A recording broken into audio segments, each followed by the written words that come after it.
Well, good morning. Last night it got down to below negative 20 degrees last night here in Maryland. So, that being said, I prepared. I'm in the wife's car because you got to keep one gas-powered vehicle around if you want anything to start. So, I prepared by putting fuel additive in everything. Every truck. The three trucks that are at the house.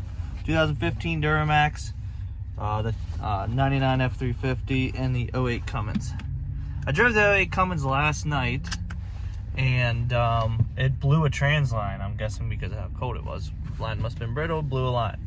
So I limped it home. It wasn't that bad. I limped it home, and I haven't started that yet this morning. I tried to start it yet this morning. I'm sure that truck will start.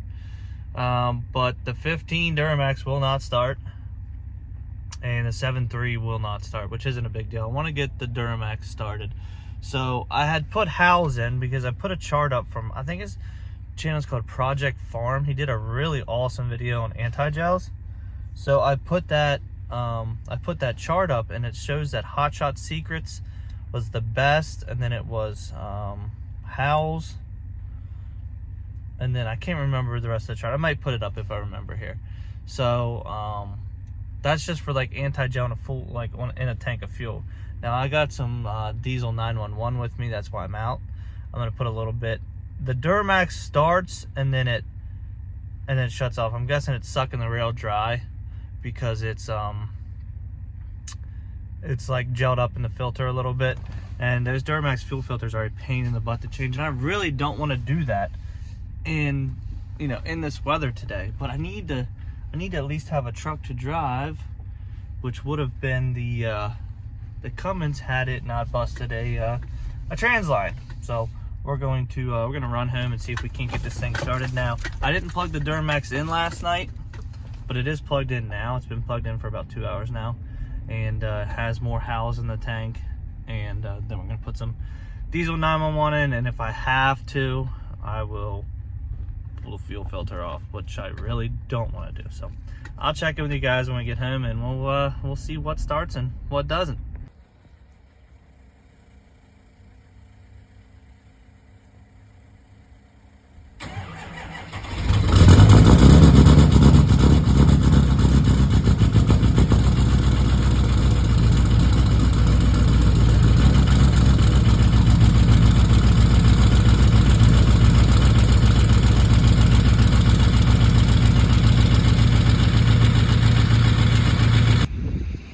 Don't know what that's from. That's from the Mega Cab. Busted a trans line. I got this running. Alright, I used a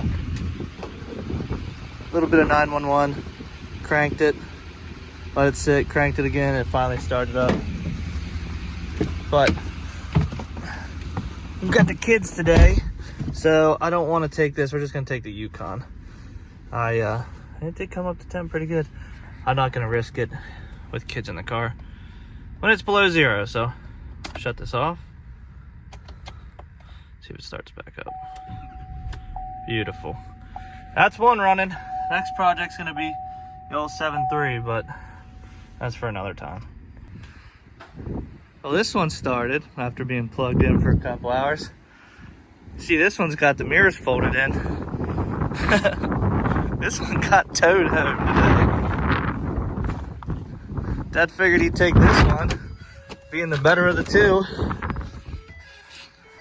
out of the 6.0, and this one won't start.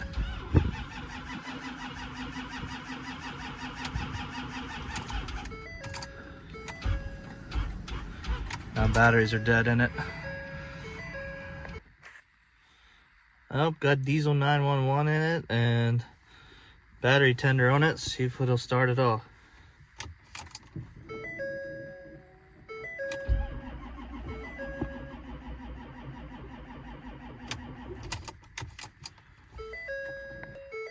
I think we're getting somewhere with this one.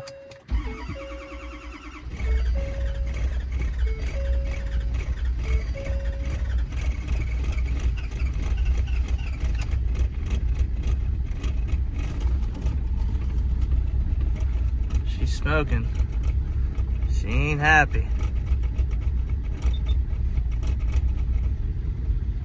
There she goes.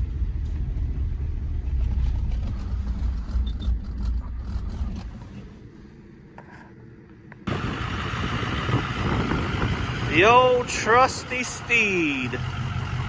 300,000 miles.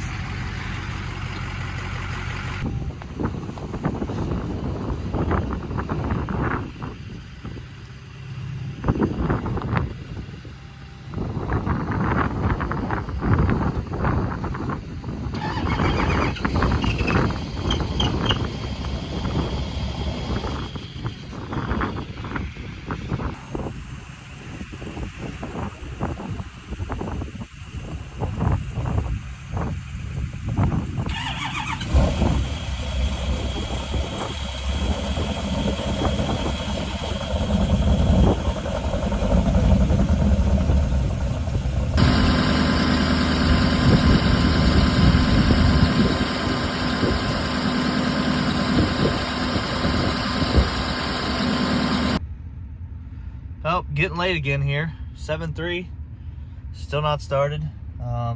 Was able to get the 6.7 started. My buddy's got a 2023 Duramax. It's been plugged in all last night, all day today, and still won't start. So he's got a torpedo heater out and some diesel 911. And I'm gonna go over here and see if the Cummins starts, because it's got a busted trans line, I'm pretty sure, from what I could see in the cold last night. It started leaking some trans fluid and left a little spot in the driveway, and then a spot going down in front of the barn, I could tell. But let's go over here and see if this Cummins will cold start.